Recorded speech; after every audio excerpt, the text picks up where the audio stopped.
Resuming debate, the honourable member for Parkdale-High Park.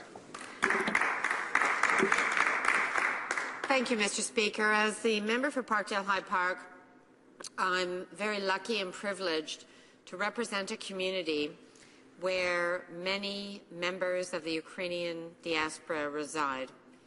It is a community that has demonstrated repeatedly its commitment to democracy and human rights and to building a better Canadian society, but also a community that has shown its commitment to its homeland in Ukraine.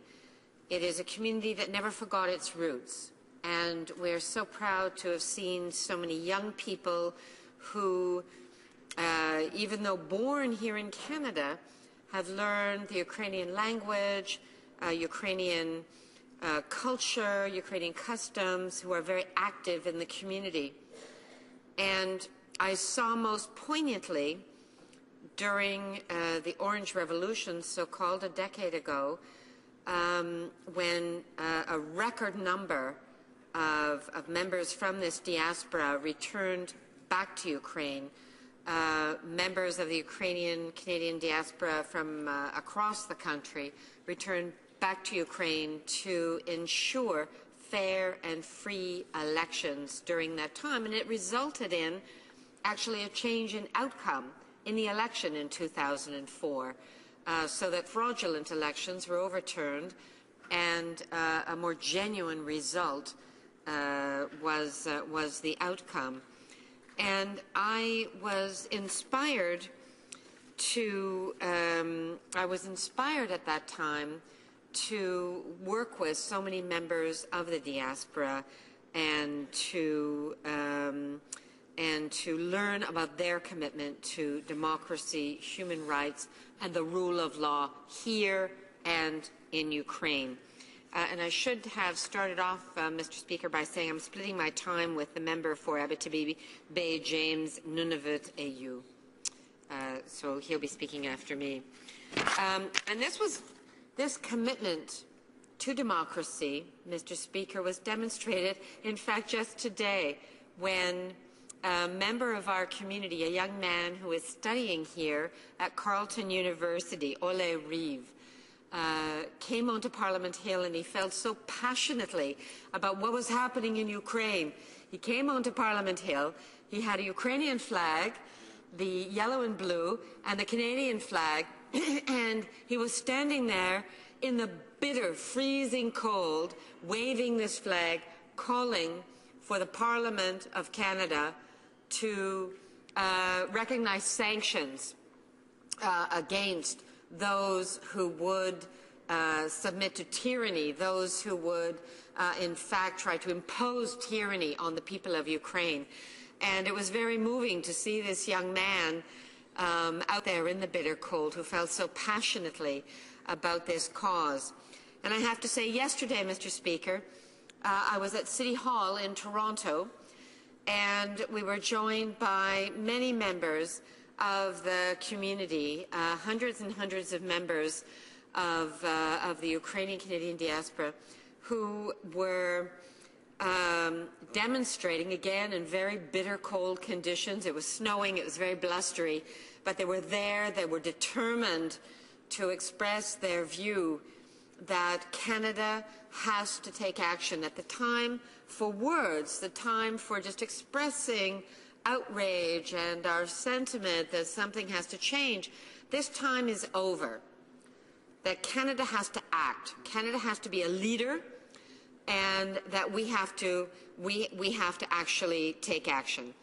And at that rally, I was proud to stand on the stage at City Hall and to refer to the words of my colleague, the official opposition critic for Foreign Affairs, official opposition critic for Foreign Affairs, and express what he had called for, which is that Canada act, that we actually target not the Ukrainian people in general, but that we target those responsible, those who are trying to take Ukraine back into the tyranny of the past, and that we impose sanctions on them and their families, that we target them and impose sanctions for travel, sanctions for their funds, that we not allow Canada to be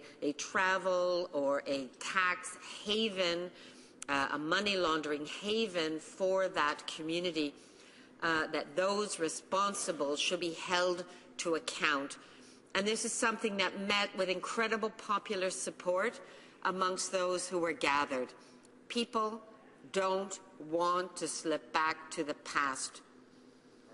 Ukrainians are proud of what they have achieved.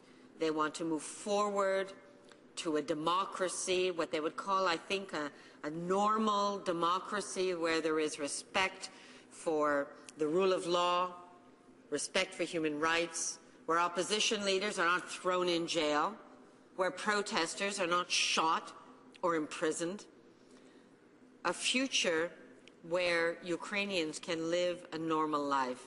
And many Ukrainians, I dare say most, were expecting that an agreement, a trade agreement with the European Union would be very symbolic of that future, of that democratic future for Ukraine.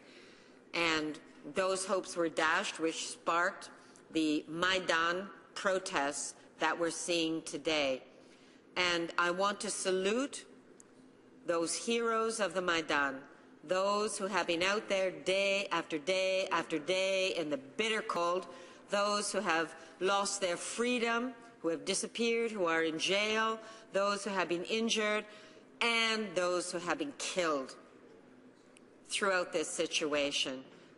Those martyrs deserve our respect and our unquestioning admiration. But their struggle should not be in vain. What we need to see as an outcome here is for Ukraine to move forward, that this be an expression of the will of the Ukrainian people for a normalization, a normal democracy, a respect for human rights, for the rule of law, and for the ability to each and every person to achieve their full potential. That's what Ukrainians want. That's what we hear our communities here in Canada expressing. And I can't say strongly enough how much the people that I represent in Parkdale-High Park, how strongly they feel about this. I have joined them in many demonstrations calling for action from our government to impress upon Ukraine in the strongest possible terms the need for immediate action. But we can't wait any longer. Clearly, this government is turning its back on the will of the people. And we have to react. Those who are taking Ukraine down the path of tyranny have to be held accountable.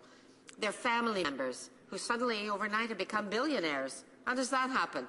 They have to be held accountable. They have to be held accountable in terms of the monies that they have accumulated and in terms of their ability to travel freely throughout the world. That must not continue. I think we owe a debt of gratitude to those who are standing up for human rights and democracy in the Maidan, the Euromaidan martyrs, the Euromaidan heroes. And we have to show that we are with them. And that comes not only from words, Mr. Speaker, it comes from action. And I know my community is counting on this House, on this Parliament, to take action. So I'm calling on my colleagues, and I'm so glad to see my colleagues here this evening. I'm calling on my colleagues here. Let's stand together. Let's stay strong. And let's call on our government to act strongly in defense of those who are standing up in the cold, the bitter cold, in defense of democracy. The time to act is now. Thank you, Mr. Speaker. Questions and comments. The Honourable Parliamentary Secretary to the Minister of Justice. Well, thank you, Mr. Speaker, and I want to thank the Honourable Member for her speech tonight and for her comments at rally in support of the Maidan protesters and martyrs yesterday in Toronto. I had an opportunity of participating in with her. She mentioned the NDP Critic for Foreign Affairs earlier and some of the comments he's made. And I understand that when Canada's Minister of Foreign Affairs was in Kiev in early December, he went to Maidan Square and he stood in solidarity with those protesters. And I understand that the member from Ottawa Centre said, joining the protest signals that you're on one side. And he criticized the fact that the minister did that. I wonder if this member could explain to me what exactly her colleague meant by those comments. Thank you. The Honourable Member for Parkdale-High Park. Thank you, Mr. Speaker. You know, I have been to Maidan Square. I remember vividly in 2004 during the Orange Revolution. We were there as election observers, but after returning from Zaporizhia, I joined folks in the square, and you could not help but be caught up by the spirit of optimism and hope that people were expressing at that point. And, you know, that hope has been challenged in recent years. It's been challenged by subsequent elections. I've gone back as an election observer twice more since then. That hope has been challenged by subsequent events. And we don't want Ukrainians to give up hope that they can achieve democracy. And we need to support that desire for democracy. And I firmly believe that those who are protesting are doing so because they want democracy, and that is surely what all of us here in this House desire. So I thank my colleague for also being at the demonstration yesterday and other demonstrations in support of Ukraine. I think we're united in our goal. What we need to be is united in our action, and I hope we can come together tonight. Questions and comments. The Honourable Member for Guelph. Thank you, Mr. Speaker. Mr. Speaker, if there's anything that no one in this House is questioning tonight, it's the resolve of all Ukrainians who desire peace and desire democracy in the Ukraine, and those of the Ukrainian diaspora here in Canada who seek the same. I want to thank the member from Parkdale-High Park for her comments. But there is one thing that everyone is questioning, including the Ukrainian diaspora here in Canada, and that is the resolve of this Conservative government. And I think she made reference to that in her comments.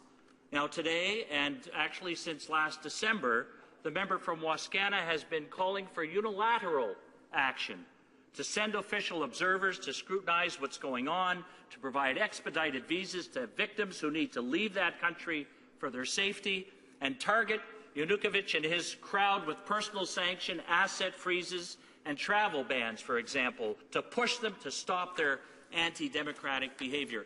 Does the member from Parkdale-High Park agree that Canada should take unilateral action in pursuing these three goals in order to bring some solution and show the resolve that Canada should have? For Parkdale-High Park. In a word, Mr. Speaker, yes, that's what our Critic for Foreign Affairs called for last week, which I was proud to report on at the rally yesterday in Toronto.